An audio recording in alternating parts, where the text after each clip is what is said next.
AM 630. WMAL.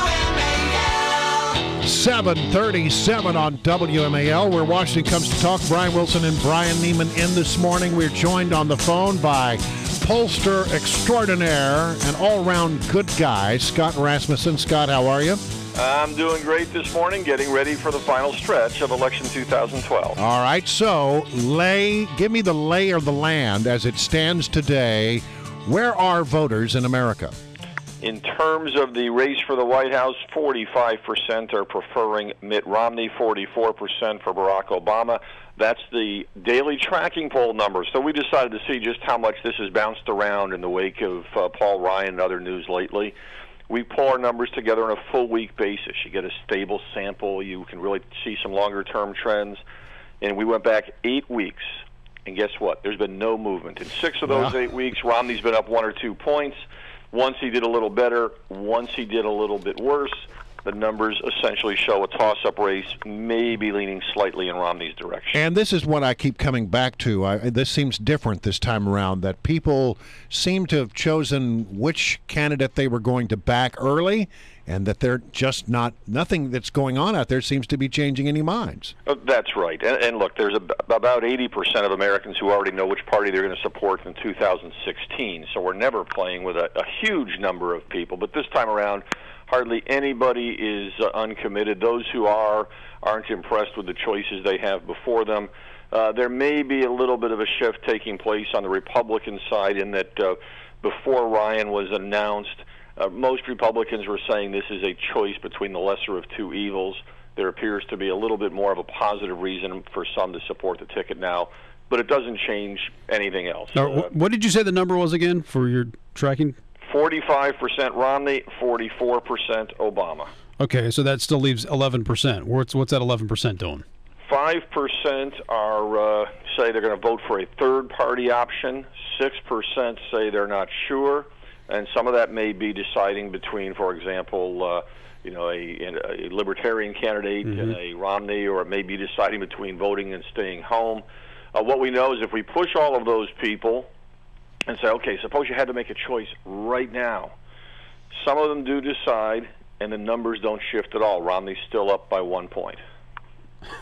Now, typically, people who wait till the last second, do they normally vote for the incumbent, or do they normally vote for the challenger?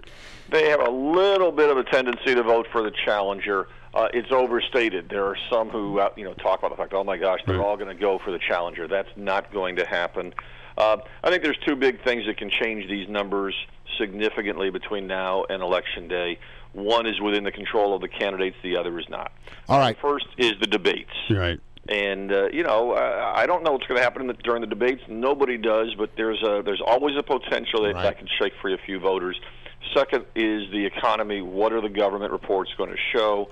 Is there any momentum in either direction? If there is, that could determine the race. And I tend to think the economy is more important than the debates. All right, now when it comes to the House, it looks like the House is going to stay in control of the Republicans, but there was some question about whether or not Republicans could claim the United States Senate. How is that shaping up, and how do the events of the last 24 hours in Missouri change all that? The race for the Senate before the events of the last 24 hours, very, very close. We project the Republicans would have 48 Senate seats, the Democrats would have 46. And there were 6 in the toss-up category.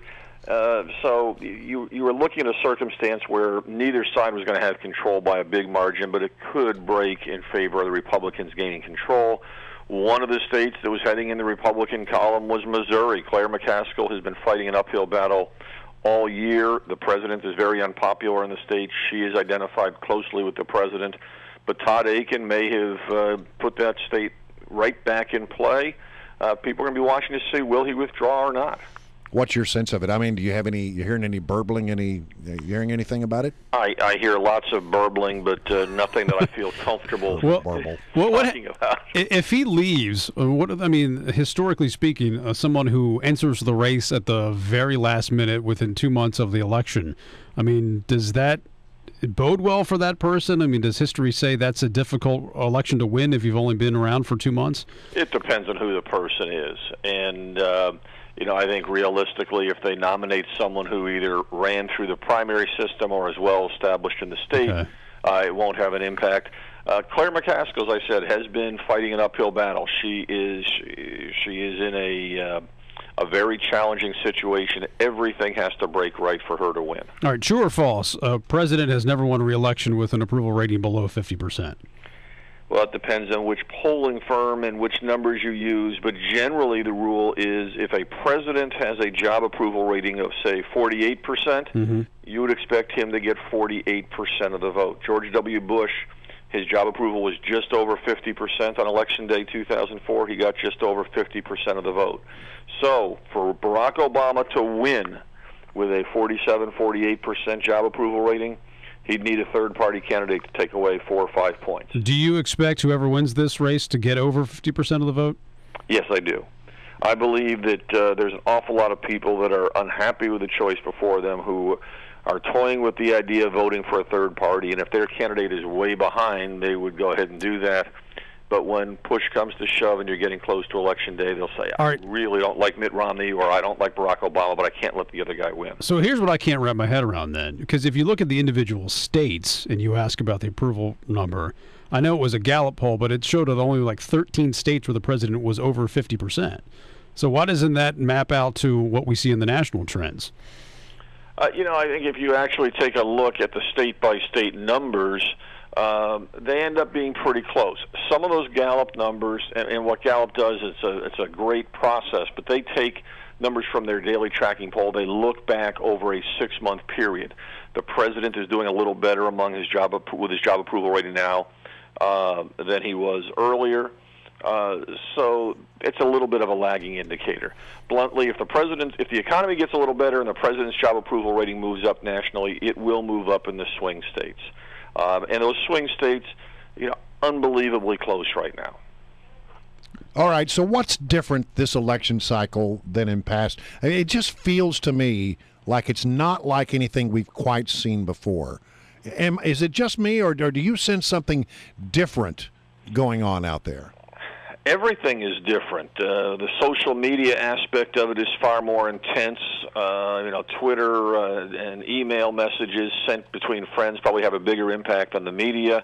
But there is an overriding sense that both political parties don't get it. We have 3 elections in a row where people voted against the party in power. They'd like to do that again, but they're not sure about this Romney guy.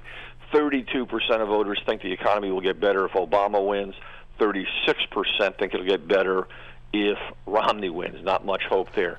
A majority doubt that government spending will go down regardless of who wins. So there's a little bit of frustration that's setting in, and it's all about a worry of our America's best days behind us. And I got just one quick question. How important, and it's beginning to look really important, but how important do you think the Commonwealth of Virginia is?